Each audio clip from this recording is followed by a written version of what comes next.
प्रवर्षण पर्वत पहुंचे भगवान। द्वारका छोड़कर कहाँ गए? प्रवर्षण पर्वत। वो पर्वत जहाँ पर सतत भक्ति की धारा बहती हो।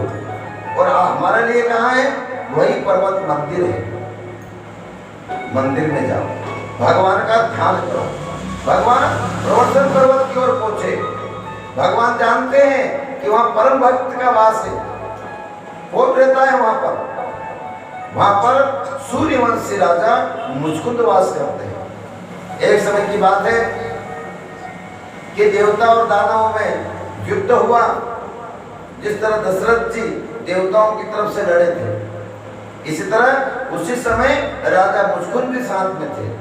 राजा मुचकुंद ने देवताओं की ओर से दानवों से युद्ध किया और वो विजय हो गए। जब युद्ध से थक चुके थे तो मुचकुंद राजा कहते, महाराज जी हमें थोड़ा विश्राम करना चाहता हूं। देवताओं ने कहा कि जो भी तुम्हारी नींद में तुम्हारे आराम में अगर दखल देगा तो वही जलकर भस्म हो जाएगा। आशीर्वाद दे दिया। उनको रहने के लिए स्थान बता के आप जाओ, प्रवर्षण पर्वत पर चल जाओ। जब से महाराज जी आज भी वहीं पर है। अब ध्यान देना, मंदिर हम जाते हैं, कभी तीर्थ यात्रा गए हो, कई मंदिरों में देखा होगा कि घंटे लोग घंटी बजा रहे हैं, आरती हो रही है और एक महाराज सोए है, पीला कपड़ा पहन आए, दाढ़ी बड़ी बड़ी, तो भी सोया। शर्म नहीं आए उनके? देवता की आरती हो रही है, वो क्या कर रहा है उससे हमें कोई मतलब नहीं। हमें अपना काम करना चाहिए। वो एक संत है, उनकी क्या क्रिया है? वो रेचक पूरक कुंभ करते हुए अपनी आत्मा में को ब्रह्म में स्थिर करके उस ध्यान में बैठे हो। तो अपन तो ये सोच रहे कि आगमन की नींद आ गई होगी, लेकिन वो ध्यान में हो। तो इसी तरह मुचकुंद राजा भी ध्यान में थे भगवान के। अब भगवान भगे गुफा की ओर मुचकुंद की।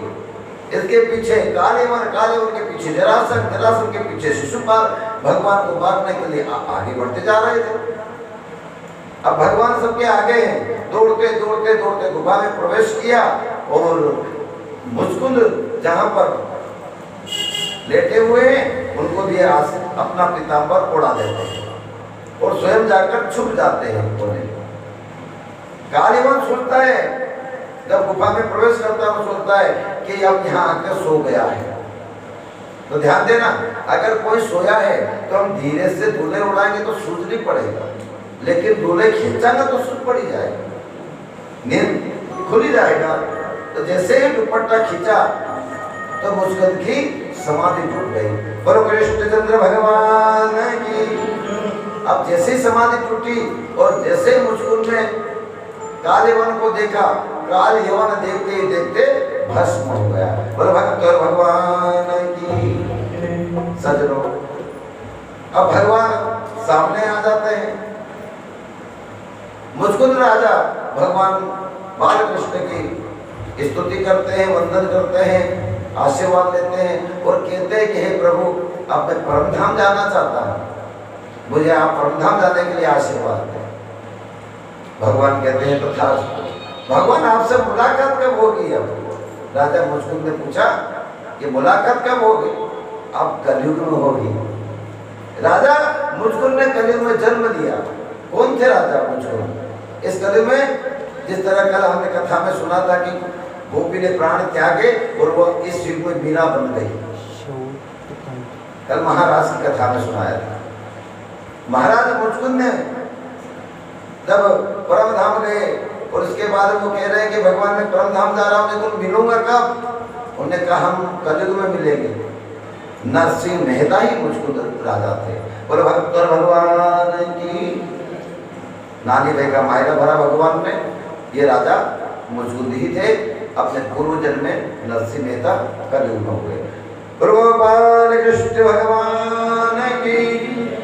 सजनों, इस प्रकार भगवान ने द्वारका नगरी का निर्माण किया और भगवान अब और बड़े हो गए हैं, युवा हो गए हैं। सजनों, विदर्भ देश के राजा भीष्म के 5 पुत्र थे और 1 कन्या। 5 पुत्र में सबसे बड़े भाई का नाम था रुक्मी और बहन का नाम था रुक्मणी। अब सब भाई, चार ही भाई और पिताजी माताजी भगवान से विवाह करवाना चाहते। ध्यान देना, अभी तक रुक्मणी जी ने सुना नहीं था, उस कन्या ने कभी देखा नहीं था कन्हैया को कि कन्हैया कौन है, द्वारकाधीश कौन है। लेकिन जब हम किसी व्यक्ति की तारीफ करते हैं,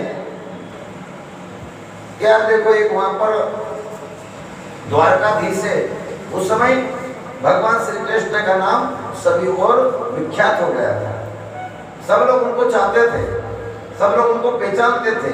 तो बात निकलती है कि देखो एक द्वारका में वो है, अच्छा नाना है, वैसे कई तरह की बात होने लगी।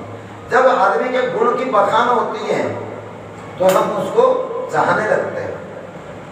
माँ रुक्मणी ने कभी देखा नहीं था, लेकिन उनके गुणों का बखान हुआ तो माँ रुक्मणी कृष्ण को चाहने लगी। घर वाले की भी मर्जी यही है कि विवाह कृष्ण से हो, लेकिन एक भाई है बड़े वाले जो नहीं चाहते हैं कि कृष्ण से विवाह हो। वो ये चाहते हैं कि मैं मेरे मित्र शिशुपाल के साथ विवाह करूं।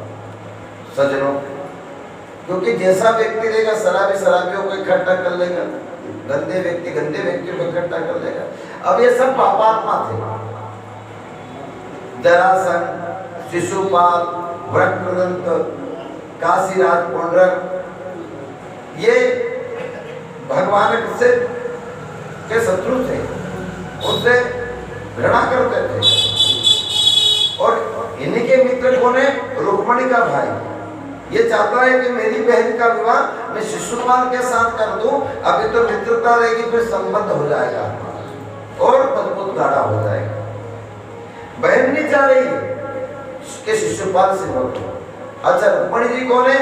माँ लक्ष्मी का अवतार। लक्ष्मी किसके पास जाती है? जो मेहनत करे उसके पास माँ लक्ष्मी जाती है। लेकिन नाम क्या है उसका?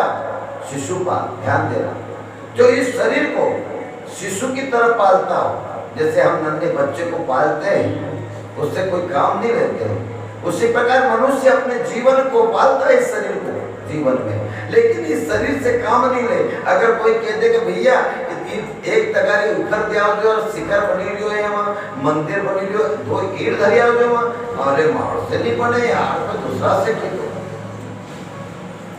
जो थोड़ी थोड़ी छोटा सा भी काम नहीं करे, जो इधर को उठे के उधर नहीं रखे, जीवन में मक्खी नहीं उड़ा सके, वो व्यक्ति है शिशुपाल। अब शिशुपाल के साथ माँ लक्ष्मी का विवाह कैसे हो सकता है? जो जीवन में मेहनत नहीं करेगा वो जीवन में धन इकट्ठा कैसे कर सकता है?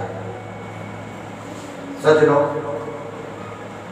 अब भाई ने अपने मित्र शिशुपाल से कह दिया कि मैं अपनी बहन का विवाह तुम्हारे साथ करता हूं, तुम बारात लेके आ जाना। अब शिशुपाल कामी है, वो 1 महीना पहला बारात लेके आ गए विदर्भ देश। अब मां घबराई, रुक्मणी जी घबराने लगी कि यशोदी हो तो भैया इनके साथ विवाह कर दे, और तो जीवन खराब हो जाएगा इन आदमी का साथ। रुक्मणी जी अपने कुल देवता को, कुल पुरोहित को बुलाती है, सुदेव जी महाराज को।